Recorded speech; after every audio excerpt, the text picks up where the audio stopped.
மாமா, முக்கியமான விஷயம் பேசணும்னு சொல்லிட்டு அமைதியா இருக்கீங்க. என்னாச்சு? ஏதாவது பிரச்சனையா? அத்தைக்கு ஏதாவது? ஐயோ, அவங்களுக்கெல்லாம் ஒண்ணும் இல்ல. துளசி, நீ அவசரப்பட்டு அந்த வீட்டை விட்டு வந்துடக்கூடாது. நீ அங்கேயே இருந்திருக்கணும். என்ன மாமா நீங்க? அன்னைக்கு என்ன எல்லாரும் வீட்டுல வச்சு அவ்வளவு அசிங்கப்படுத்தி பேசும்போது நீங்க அமைதியா தானே இருந்தீங்க. இப்ப வந்து அத பத்தி வருத்தப்படுறீங்க. துளசி, எனக்கு மட்டும் உங்களை வீட்டை விட்டு அனுப்பணும்னு ஆசையா? என் பொண்டாட்டி அன்னைக்கு உன்னை தப்பு தப்பா பேசும்போதே எனக்கு அவ மேல ஒரு சின்ன சந்தேகம் வந்துச்சு. ஆனா இப்ப கன்ஃபார்ம் ஆயிருச்சு. புரியல.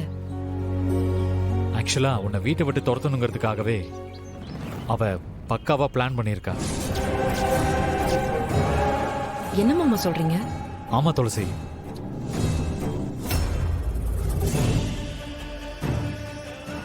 தெரியும்க்கா, நீங்க சொல்லிதான் அவர் அதை பண்ணாரு. எப்படியாவது அவரை ஜாமீன்ல எடுங்கக்கா. அதுக்கப்புறம் நாங்க உங்க பக்கமே வரமாட்டோம். இங்க பாரு, ஏற்கனவே என் மேல ஏகப்பட்ட டவுட்ல சுத்திட்டு இருக்காங்க. இப்ப நான் போய் ஜாமீன்ல எடுத்தேன்னு வை, நான் தான் எல்லாத்துக்கும் காரணம்னு கண்டுபிடிச்சிருவாங்க.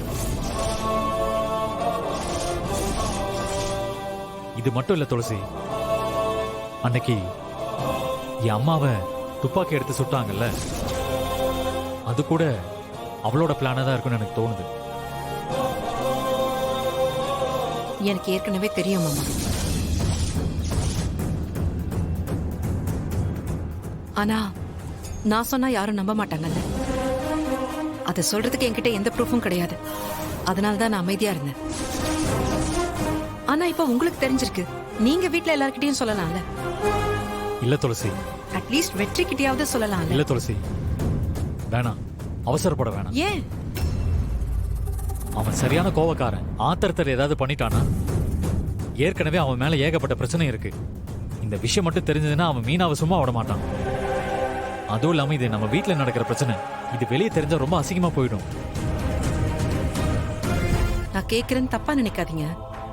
மீனாக்கு ஆரம்பத்துல இருந்தே கொஞ்சம் குதர்க்கமான ஆள்னு உங்களுக்கு தெரியும்ல. தெரிஞ்சிருந்தும் அவங்கள திருத்தணும்னு உங்களுக்கு தோணலையா? துளசி, அது என்னோட கடந்த கால வாழ்க்கை. நான் அந்த ஒரு விஷயத்துல அவகிட்ட சிக்கிட்டு இருக்கேன். மாமா, இஃப் யூ டோன்ட் மைண்ட், என்ன நடந்துச்சுன்னு நான் தெரிஞ்சுக்கலாமா?